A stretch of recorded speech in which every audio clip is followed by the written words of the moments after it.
Yeah. Peace, everybody. Coach's Crate Chronicles.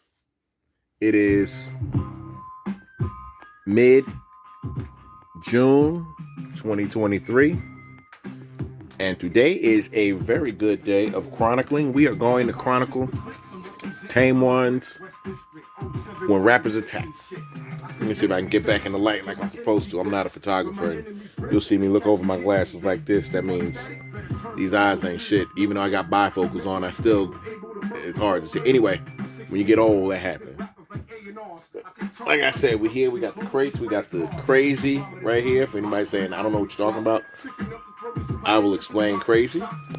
But, we got all the other crates. We got the weight bench, whatever. No, the weight bench is not for sale. And we're going to walk over to the wheels.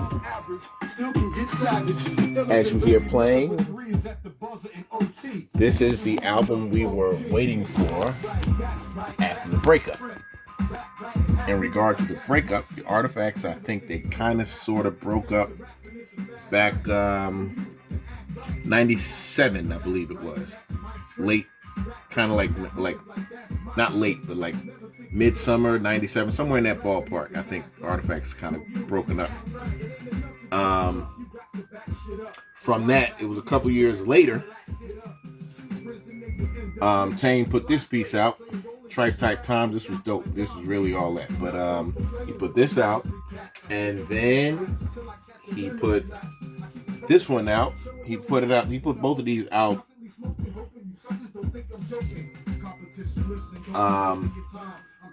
Independently. He and Ma Duke, peace to Ma Duke, and I think Joe from Fat Beats, they put it out. But then it came about. This is to be chronicled. That is Tame Ones when rappers attack. Pardon the glare from the light. But with these, such as the independent crazy, what I recall, turn this table here, what I recall was it was largely in-house. Like Malik Griffin, DJ Porno, he did one joint. Rhino did another one. And these cats from over in Europe, Zing and Fox, I think they're from Holland, they did one. And then when Trife Type Times, which was actually first, Geo, I think, did all of that. Geo the Epic, piece of Geo. Then it came about, Tame was signed by Eastern Conference, and that's when we had When Rappers Attack. So I just remember it was not a major label, but a majorer label than what they had been working with. So as soon as I, put the vinyl on and I hear this first song, I said, this sounds pretty good. And I mean, and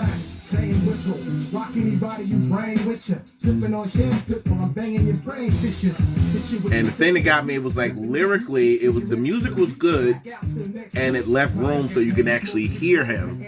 And lyrically, he was good. Some people don't know, when he did this album, he kind of sort of did not have any. I think he had Cage on one song. I think it probably was a leftover Leak Brothers song, but I mean, other than that, he pulled this whole album by himself. And it was his debut by himself. So I was like, wow. He too had, the production it had. And, I'm a North guy. So I said, man, Porno and Rhino and everybody local, Governor, everybody in Newark should have had a track, is the way I looked at it. And I was very much pleased at what Mighty My and Eastern Conference came together with. And, when I was hearing joints, given the producers, this is the joint that really, I said, yeah, he caught this. From J-Zone. J-Zone did great work on this. And it got me the idea that they didn't really follow rules. It wasn't a 3-verse song. It's just one verse. Out in the bricks, flossing, t-shirt ripped off, wrapped around my head like it's a turban, drinking Hennessy, burping, cursing Yo, he was just killing it. I was like, you know what? He just basically, because he always would say he wanted something that didn't sound like anybody. If you actually submitted beats to Tame and you said, oh, this sounds like such and he would say, nope, don't want it. He wanted something that didn't sound like anybody else. And when I hear a lot of the stuff here, it's like, I see he gave them a hard time.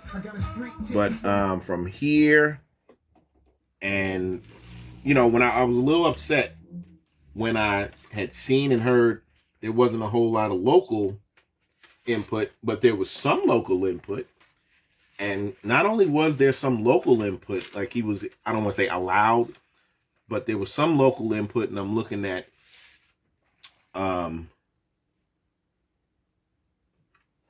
Johnny D, Peace to Foremost Poets. When I heard this was recorded at Beat Up Studio. I remember I was in the room out in the lounge room, not in the back in the studio. Japre was back there and Johnny was back there. And as soon as I heard that Figure 8 sample, I said, ooh, that sounds good. And I mean, I said, wow, this is dope. Recordable dope, remote control overdose, supreme dream for things up close, musical notes. And every time I'd hear this song, it was personal. Like, you know what? I was, you know, it's funny. Like, I was there when this was recorded. I didn't actually record it, but I was there and I was like, yo, this is dope. And the whole album was recorded at what they call the spot on Lexington or whatever. I don't know where it is. That's the Eastern Conference spot. But that song, Concerto, as well as this song, Is It Me, both produced by Johnny D, Foremost Poets. They were both recorded at Beat Ups. So I was like, you know, like from my own pride, it was like personally like, yeah, this is dope. But I mean, just the idea of all the other producers, other than the Newark producers, the Essex County producers, the New Jersey producers, it was like, you know what, Eastern Conference and Tame, they did a good job in bringing this whole thing together. And again, this is his first solo album, and he had to pull all of it lyrically. He pretty much had to pull all of it on his own. So this was dope. Now, lastly, I'm gonna close with this. I thought they recorded this at Beat Ups. And there's actually a video for this. It's called Homage to the Bombers, produced by Malik Griffin, aka DJ Porno. And I said, wow, this is just, it was the perfect ending. You got not only Boom Squad crew member, but B-boy. I'm not even gonna say a writer, graph writer, DJ, whatever. DJ Porno is a B-boy, period.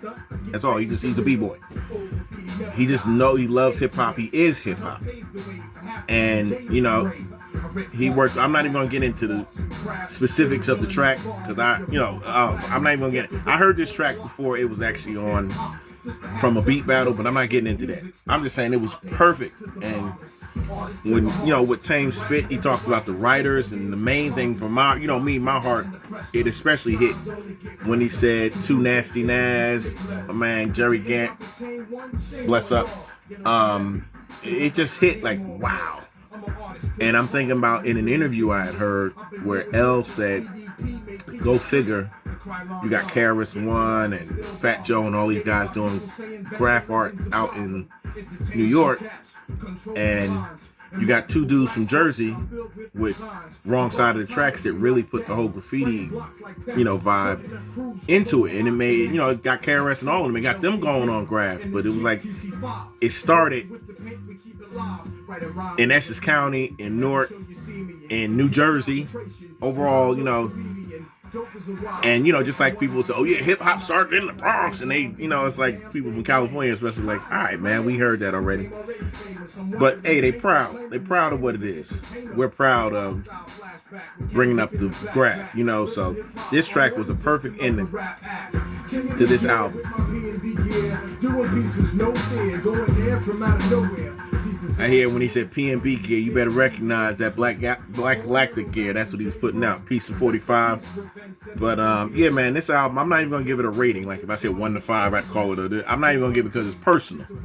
But this album was a hit Of all Eastern Conference albums, personally, I say this is the best one, including Mighty Mize album that he did with Milo. This is the one, the best album on Eastern Conference. And you know what? I'm getting a little caught up. You know, the fact that my brother ain't here no more, but he's here. He's gonna be here forever. Whether I gotta dig in the vinyl, whatever, he's here forever. He's always in the spirit. So, you know, hey, like I said, this one is special. So, speaking easy with the coach. Coach's Crate Chronicles. When rappers attack. Stone, Unity, the whole LTD conglomerate.